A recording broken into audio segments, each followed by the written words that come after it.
RRB NTPC 2025 में ये प्रश्न पूछा गया, 15 वर्ष बाद एक पुत्र की आयु उसके पिता की वर्तमान आयु का 2:3 है। तो 5 वर्ष पहले पिता की आयु पुत्र की आयु का 4 गुना थी। पिता और पुत्र की वर्तमान आयु ज्ञात कीजिए। अगर दोस्तों आप ये सेकंड स्टेटमेंट देखेंगे, 5 वर्ष पहले पिता की आयु पुत्र की आयु का 4 गुना थी, तो इसी में देख लिए 5 माइनस करके, यहाँ अगर 5 माइनस करेंगे तो 40 होगा और इसमें करेंगे तो 10 हो जाएगा। यहाँ देखिए 4 गुना आ रहा है। बाकी के इन तीनों ऑप्शन में ये 5 वर्ष पूर्व की कंडीशन में 4 गुना नहीं आ रहा है। इस तरीके से ऑप्शन से ही आप इसे सॉल्व कर सकते थे। दोस्तों आरआरबी एनटीपीसी 2025 में ये प्रश्न पूछा गया, आपको इस m की वैल्यू निकालनी थी।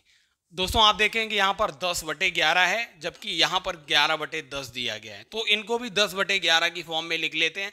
जब इसे 10/11 लिखेंगे तो घात इसकी उल्टी हो जाएगी, मतलब -7 हो जाएगी, गुणा यहाँ 10/11 दिया ही हुआ है। इसको भी दोस्तों 10/11 की फॉर्म में लिखेंगे तो पावर माइनस में हो जाएगी और बराबर में ये वाला टर्म आएगा। अब इसकी घातों को जोड़ लीजिए तो ये आएगा 10/11 की पावर -6 बराबर 10/11 की पावर 3m + 17 दिया हुआ था। जब दोस्तों इनका आधार समान है तो ये घातें भी बराबर होंगी, तो -6 बराबर 3m + 17 हो जाएगा। तो 3m बराबर क्या हो जाएगा, 17 जब इधर आएगा तो -17 और -6 हो जाएगा -23। तो m की वैल्यू क्या निकल के आएगी, -23/3। इस तरीके से पहला ही ऑप्शन करेक्ट होगा। दोस्तों आरआरबी एनटीपीसी 2025 में ये प्रश्न पूछा गया, एक वस्तु की कीमत जो है 8100 रुपये है, इसकी कीमत 40% अधिक अंकित की गई और इसके बाद उसे अंकित मूल्य पर 15% की छूट दी गई, तो लाभ कितना था। तो सबसे पहले हमने दोस्तों मान लिया उसकी कॉस्ट प्राइस है 100 रुपये, ठीक है। तो मार्क प्राइस क्या है, 40% अधिक है, मतलब 140 रुपये। अब उसे इस मार्क प्राइस पे छूट कितनी देगी, 15%। तो सेलिंग प्राइस क्या हो गया, मार्क प्राइस का 100 - 15 हो जाएगा, 85% उसने लिया। इसे हल करेंगे तो 2 पंजे 10, ये 7 बार जाएगा, 5 से जाएगा 17 बार, 17 का गुणा 7 से करेंगे तो 119 रुपये, 119 रुपये सेलिंग प्राइस आया।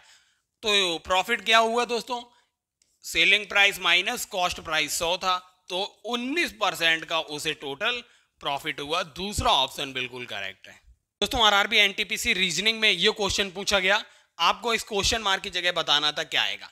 देखिए दोस्तों, अगर आप इनके अल्फाबेट को देखेंगे, के बाद एल आता है, एल के बाद एम, एम के बाद एन, एन के बाद ओ आएगा, आई के बाद जे, फिर के, एल, यहां पर आना चाहिए था एम।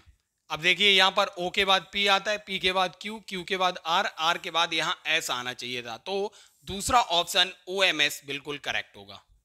दोस्तों आरआरबी एनटीपीसी 2025 में ये प्रश्न पूछा गया, 9.8 अनुपात 14.7 समानुपात 15:x। तो x की वैल्यू निकालनी थी। 9.8 बटे 14.7 बराबर 15/x हो जाएगा। तो x बराबर क्या आएगा, 15 गुणा 14.7/9.8। इसको जब हल करेंगे तो मिलेगा आपको 22.5। इस तरीके से दोस्तों दूसरा ऑप्शन बिल्कुल करेक्ट होगा। दोस्तों आरआरबी एनटीपीसी 2025 में आपसे ये प्रश्न पूछा गया, आपको ये संख्याएं दी गई थी और औसत निकालना था। दोस्तों आपको इनका औसत निकालने के लिए इन सभी प्रेक्षणों को जोड़ना है और इन प्रेक्षणों की संख्या से इसे विभाजित कर देना है। तो सबसे पहले इनको जोड़िए, इनका योग आएगा 798। प्रेक्षणों की संख्या कितनी है, 6 प्रेक्षण है, इसको विभाजित कीजिए, 6 × 6, 6 × 3 = 18, 6 × 3 = 18। इस तरीके से औसत हो जाएगा 133। दोस्तों आरआरबी एनटीपीसी 2025 में यह प्रश्न पूछा गया, एक टेस्ट में 5 विद्यार्थियों के द्वारा प्राप्त अंक 45, 67, 80, 56 और 72 हैं। तो आपको परिसर अर्थात रेंज निकालनी थी। तो परिसर याद रखिए दोस्तों, परिसर बराबर क्या होता है, जो सबसे हाईएस्ट संख्या है इसमें क्या है, 80 है, और इसमें जो सबसे लोएस्ट संख्या है, सबसे छोटी संख्या 45 है। आप इनका जब अंतर निकालेंगे तो मिलेगा 35। 35 इसका परिसर हो जाएगा। दूसरा ऑप्शन करेक्ट है। दोस्तों आरआरबी एनटीपीसी 2025 में ये प्रश्न पूछा गया। इसको दोस्तों आपको सरल करना था। देखिए 729 की पावर 1/6 प्लस 65,536 की पावर 1/4, ऐसे ही 5832 का आपको क्यूब रूट निकालना था और प्लस 1764 का ए स्क्वायर रूट आपको निकालना था। अगर दोस्तों 729 को 6 की पावर में लिखेंगे तो 3 की पावर 6 लिख सकते हैं, गुणा 1/6 हो जाएगा। प्लस 65,536 को हम दोस्तों लिख सकते हैं 16 की पावर 4 गुणा 1/4 इसकी पावर में है। प्लस 5832 को हम लिख सकते हैं 18 की पावर 3 इसकी पावर में 1/3 है। 1764 को हम 42 की पावर 2 लिख सकते हैं और 1/2 इसकी पावर है। इजीली हल कर लेंगे। 6 से 6 कैंसिल होगा, 4 से 4, 3 से 3 और 2 से 2 कैंसिल होगा। इन सब को ऐड कर लीजिए। 16 और 3 हो जाएगा 19, 19 और 18 हो जाएगा 37, 37 और 42 हो जाएगा 79। इस तरीके से दोस्तों चौथा ऑप्शन बिल्कुल करेक्ट हो जाएगा। दोस्तों आरआरबी एनटीपीसी 2025 में यह क्वेश्चन पूछा गया। एक पाइप टैंक को 9 मिनट में भर सकता है, जबकि दूसरा पाइप पूरी तरह से भरे टैंक को 90 मिनट में खाली कर सकता है। यदि दोनों पाइपों को खाली टैंक में एक साथ चलाया जाए तो टैंक का आधा हिस्सा भरने में कितना समय लगेगा। पहले दोस्तों हम पूरा हिस्सा भरने में कितना टाइम लगेगा टी निकाल लेते हैं। तो देखिए टैंक को भरने में कितना समय लगता है 9 मिनट, खाली होने में जितना समय लगता है गुणा कीजिए 90 मिनट और इनको डिवाइड कर दीजिए दोनों के अंतर से 90 - 9, तो ये हो जाएगा 9 गुणा 90/81। 9 नेम 81, 9 धाम 90, अर्थात दोस्तों 10 मिनट का समय लगेगा टैंक को पूरा भरने में। तो यहाँ पूछा गया है आधा हिस्सा भरने में, आधा हिस्सा भरने में इसका आधा समय लगेगा, तो 5 मिनट बिल्कुल करेक्ट ऑप्शन हो जाएगा। एनटीपीसी 2025 में यह प्रश्न पूछा गया।